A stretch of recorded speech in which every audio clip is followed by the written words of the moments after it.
Hi guys, welcome to our channel. இன்றைக்கி நம்ம வந்து பார்த்தீங்க அப்படின்னா சுடிதாரோட சைடு ஓப்பன் இல்லைன்னா ஸ்லிட்டு அப்படின்னு சொல்லுவோம் இல்லைங்களா. இது வந்து இன்றைக்கி எப்படி தைக்கலாம் அப்படிங்கிறத ரொம்ப சிம்பிளாக சொல்லி கொடுக்குறேன். பாருங்கள், இப்போ நான் வந்து பார்த்தீங்கன்னா 2 ஃபேப்ரிக் எடுத்திருக்கேன். இந்த 2 ஃபேப்ரிக்கும் வந்து பார்த்தீங்கன்னா நம்ம வந்து ஸ்டிச் பண்ணிக்கலாம் கொஞ்சம் தூரம். இப்போ அதாவது டாப் அப்படின்னா நீங்கள் இமேஜின் பண்ணிக்கோங்க, நம்ம ஸ்லீவ்லேருந்து அந்த ஹிப் லைன் வரைக்கும் நமக்கு வந்து பார்த்திங்கன்னா நமக்கு என்ன அளவு வேணுமோ அந்த அளவுக்கு வந்து வளைவு கொடுத்துட்டு நம்ம வந்து அடிப்போம். இப்போ நான் இந்த மாதிரி இந்த லைன் வரைக்கும் அடிச்சுக்கிறேன். இப்போ இந்த லைன் தான் நமக்கு வந்து ஹிப்பு அந்த முடிகிற லைனு.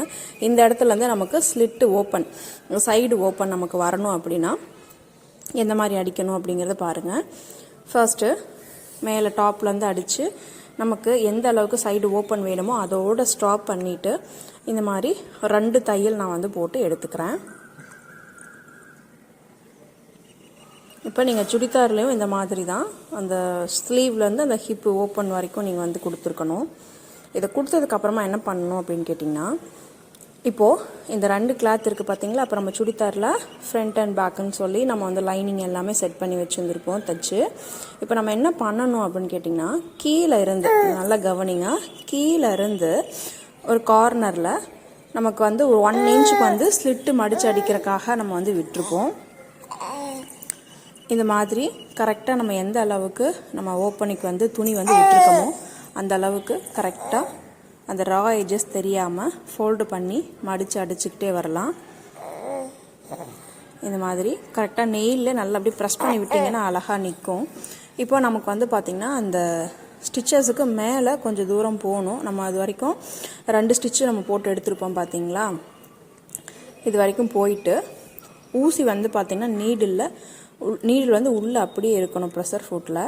இந்த கிளாத்தை நான் வந்து பார்த்திங்கன்னா டேர்ன் பண்ணுறேன், நல்லா கவனிங்க. நீடில் உள்ளே அப்படியே இருக்கணும், இப்படி அழகாக டேர்ன் பண்ணிக்கணும். டேர்ன் பண்ணும்போது என்ன ஆகுன்னு கேட்டிங்கன்னா, அந்த இன்னொரு துணி இருக்குது பார்த்தீங்களா, அதில் அந்த ஸ்லிட்டுக்கு வந்து நம்ம மடிச்சு அடிக்கிறதுக்காக துணி விட்டுருக்கோம் பாருங்கள், அதை வந்து அப்படியே மடிச்சுட்டு இப்படி ஒரு ஸ்ட்ரைட்டாக தையல் போட்டுக்கலாம். இதுதான் நமக்கு வந்து பார்த்தீங்கன்னா அந்த பாஸ் ஷேப்பில் வரக்கூடிய தையல். இப்போ போட்டுட்டு திரும்ப அகைன் நீடில் வந்து உள்ளே இருக்கிற மாதிரி வச்சுட்டு இப்போது இந்த டாப் வந்து பார்த்தோன்னா அப்படியே நம்ம வந்து திருப்பிக்கலாம். இப்போது இந்த பக்கம் அந்த சுடிதாருக்கு ஸ்லிட்டு ஓப்பனுக்கு வந்து பார்த்தோன்னா நம்ம துணி விட்டுருப்போம், அதை வந்து பார்த்திங்கன்னா அப்படியே மடித்து இந்த ரா எட்ஜஸ் தெரியாமல் பொறுமையாக தையல் போட்டுக்கோங்க. அவ்வளோதான். இதை நம்ம வந்து பார்த்திங்கன்னா நெயிலில் ப்ரெஸ் பண்ணி விட்டுட்டு நம்ம அழகாக தையல் போட்டுக்கலாம். இந்த மாதிரி நிறைய இன்னும் வீடியோ அண்ட் டிப்ஸ் வேணும் அப்படின்னா மறக்காம சேனலில் சப்ஸ்கிரைப் பண்ணிக்கோங்க. பக்கத்தில் இருக்கிற பெல் ஐக்கனை கிளிக் பண்ணி ஆல் ஆஃப் நோட்டிஃபிகேஷன் கொடுத்துருங்க. தேங்க்யூ, தேங்க்ஸ் ஃபார் வாட்சிங். நெக்ஸ்ட் ஒரு சூப்பரான வீடியோவில் உங்களை பார்க்குறேன்.